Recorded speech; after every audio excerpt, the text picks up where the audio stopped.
Quero passar, então, a palavra a Roseli Goffman, que é representante psicóloga, representante do Conselho Federal de Psicologia.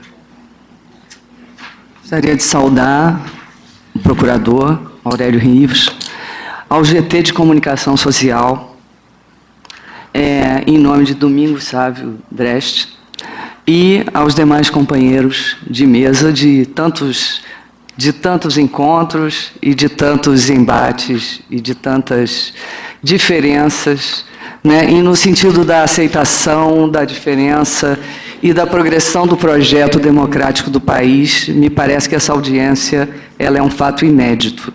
É um fato inédito, muito saudado pelo Conselho Federal de Psicologia e que hoje nós estamos num dia muito especial que eu gostaria de compartilhar com vocês.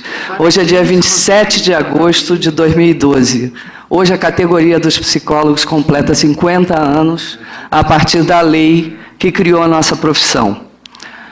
E, além desse presente, né, desse GT de comunicação, está convocando essa audiência pública, nós temos um outro presente hoje, que é o lançamento da campanha para a liberdade, para expressar a liberdade, que é uma campanha do campo de todos os movimentos sociais e das entidades de trabalhadores e das entidades acadêmicas e dos sindicatos para divulgar o que o nosso campo, o campo dessa massa, que tem que se fazer crítica para chegar à democracia e para chegar ao poder do voto, precisa saber o que é a liberdade de expressão.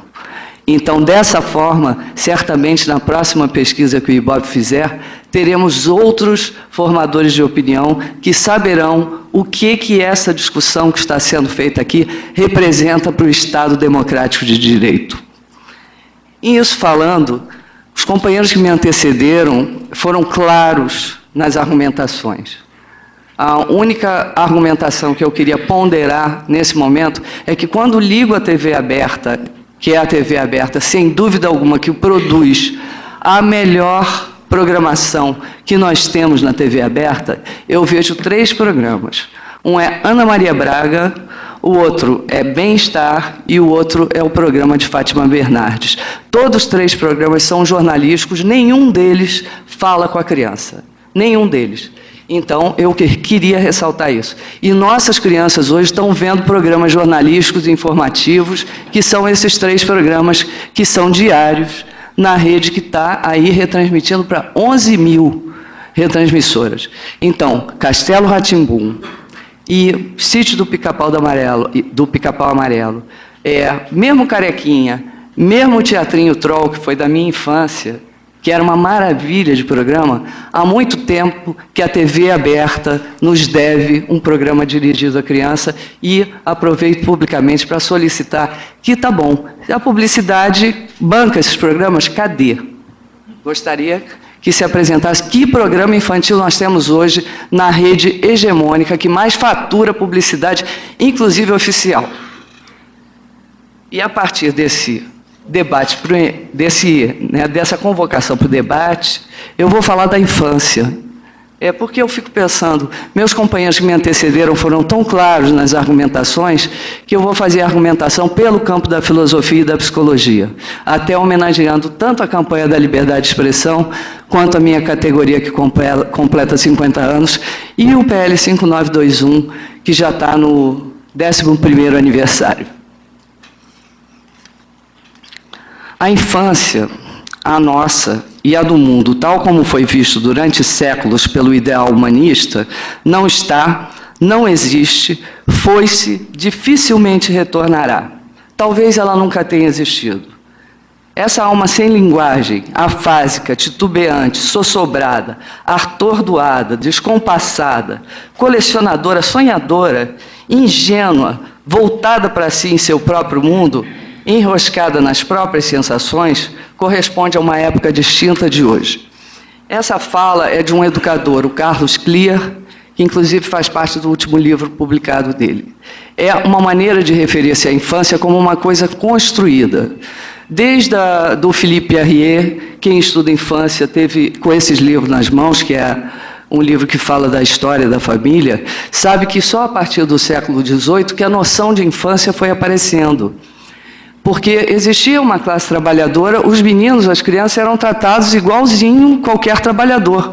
Não tinham direito a férias, não tinham direito a 13º, nenhum dos benefícios dos direitos sociais até o século XVIII, criança trabalhava.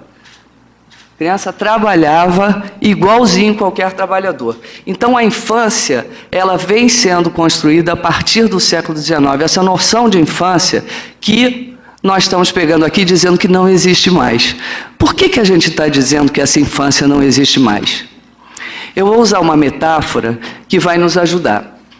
Eu e as pessoas aqui que já estão com os cabelos grisalhos e que têm mais de 40 anos aqui, nessa sala, viram as meninas brincando de bonecas. Viram as meninas brincando de bonecas nenéns, dando uma madeira, brincando de maternagem. Agora, os que têm de 30 anos para baixo não viram mais bonecas nenéns praticamente, mas viram o quê? A boneca Barbie, a Suzy, que são bonecas que têm características corporais de adolescente ou de adulto. Então, existem trabalhos publicados dentro da psicologia dizendo o que mudou. O que mudou na nossa criança? O que mudou nessa infância? Mudou tudo, gente. A partir do momento que a criança não se identifica com o neném, não se identifica com a criança, não se identifica com essa maternagem que aqueles que têm mais de 40 aqui viveram, porque não tinham outra opção, conviveram com as bonecas Barbies e Suzy. O que elas têm? Elas têm o modelo adolescente, o vestuário adolescente, os brinquedos, né? Ela tem em casa, ela tem cozinha, ela tem... Eu não sei até se já tem máquina de lavar, porque eu tenho visto bastante o anúncio. Cada vez que eu vejo a máquina de lavar para criança, eu tomo um choque, assim, dizendo daqui a pouco vão começar a vender eletrodoméstico para a criança do tamaninho delas, para elas lavarem a roupinha da boneca ou qualquer coisa do tipo. Então, o que mudou? Se produziu uma nova subjetividade, borrando as fronteiras da infância, da adolescência e da vida adulta. Por quê?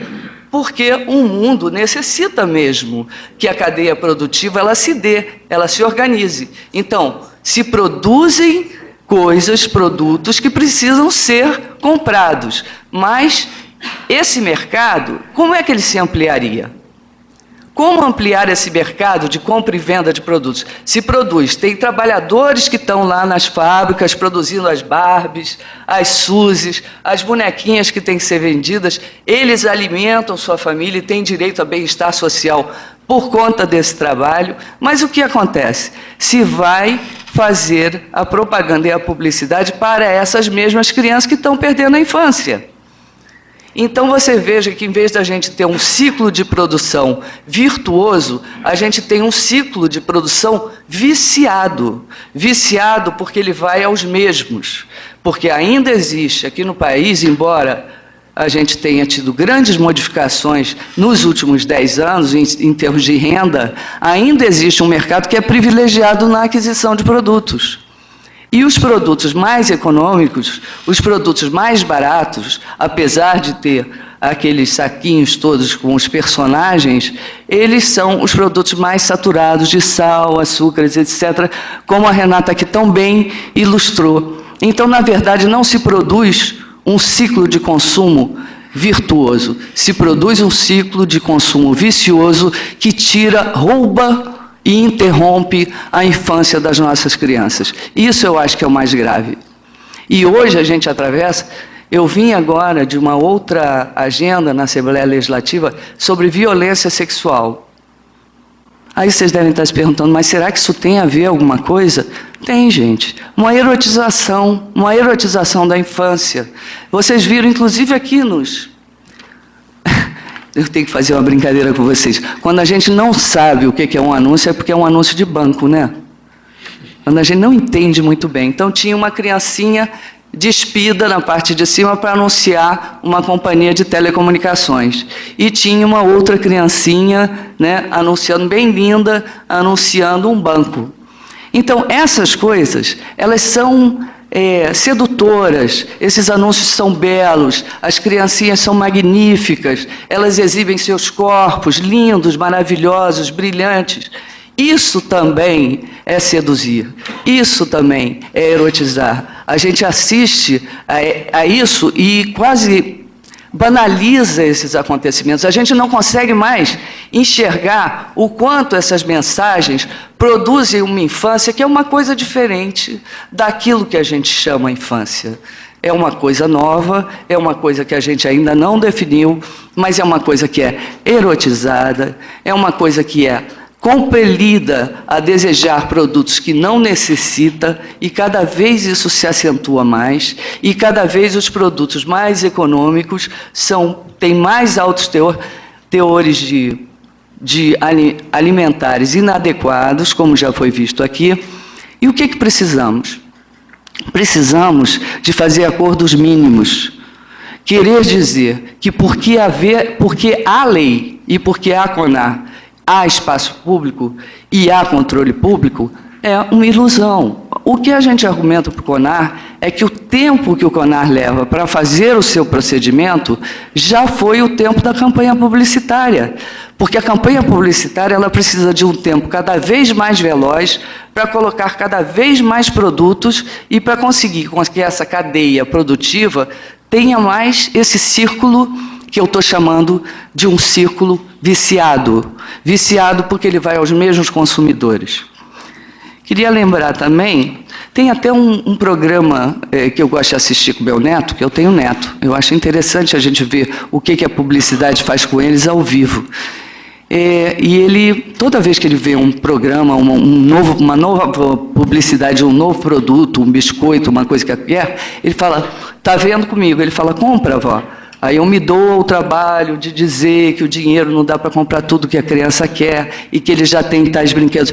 Felizmente, ele tem com quem trocar. Ele não é dos filhos de 40% das mães provedoras que nós temos aqui no país. Nós temos famílias que são chefiadas por mulheres e que essas mulheres têm que ir à luta trabalhar para sustentar essas crianças. Então, elas não têm como negociar os limites que são necessários para que essa criança evolua, se eduque e possa desejar outras coisas além do que lhe é oferecido através dessas imagens tão fantásticas e tão sedutoras que é a televisão. Voltando à televisão, é uma concessão pública, os contratos que ela tem que cumprir deveriam ser públicos, tornar-se públicos, para sabermos o que a televisão promete. O que a televisão promete enquanto quem toma conta, como empresa privada, e quem faz a gestão de um espaço que é meu, que é seu, que é nosso. Então, esses contratos deviam se tornar públicos, a gente devia saber quanto ela tem que veicular de informação, quanto ela tem que veicular de entretenimento e por aí vai. Sabendo também que o entretenimento hoje da televisão está baseado em desenhos internacionais, muito pouca produção nacional se dá na TV, e principalmente em filmes também, que são pacotes que devem ser mais econômicos do que lançar de mão de produtos brasileiros que não sejam produtos que fazem parte da mesma rede das empresas privadas. Mas, para terminar, eu poderia ter citado Vygotsky, que fala da influência do campo social no desenvolvimento da criança desde sempre. Poderia ter citado Piaget, com as questões do desenvolvimento infantil, mas prefiro aqui citar a Marilena Chauí, que hoje às 19 horas vai estar nos apoiando na campanha Liberdade de Expressão, vai estar lá em São Paulo, falando o que é a liberdade de expressão do ponto de vista da filosofia, e falar com vocês que o desejo passivo passional mais intenso não é o da posse dos bens possuídos por outros, mas o desejo de apropriar-se do outro e do desejo do outro. Essa função da publicidade dirigida para crianças, ela é inaceitável. Essa negociação já é tardia, nós não queremos não deixar que as crianças apareçam em publicidade, desde que essa situação tenha alguma proteção, tenha alguma negociação. Aliás, como várias empresas de televisão já têm feito, né, por ordem até do Ministério Público, algumas vezes, né, na proteção que a criança que trabalha desde muito cedo, ela deve ter a criança aprendiz, né, que já tem uma legislação, mas não há como se fazer dois pesos e duas medidas. Mesmo a criança que trabalha em comercial, em televisão, ela precisa ser assistida, ela precisa ser apoiada, para que não ocorra com ela o que a gente está cansado de ver em crianças que começam muito cedo sua carreira artística e acabam tendo uma grande inadequação depois, quando a vida já não traz o imaginário de uma forma tão intensa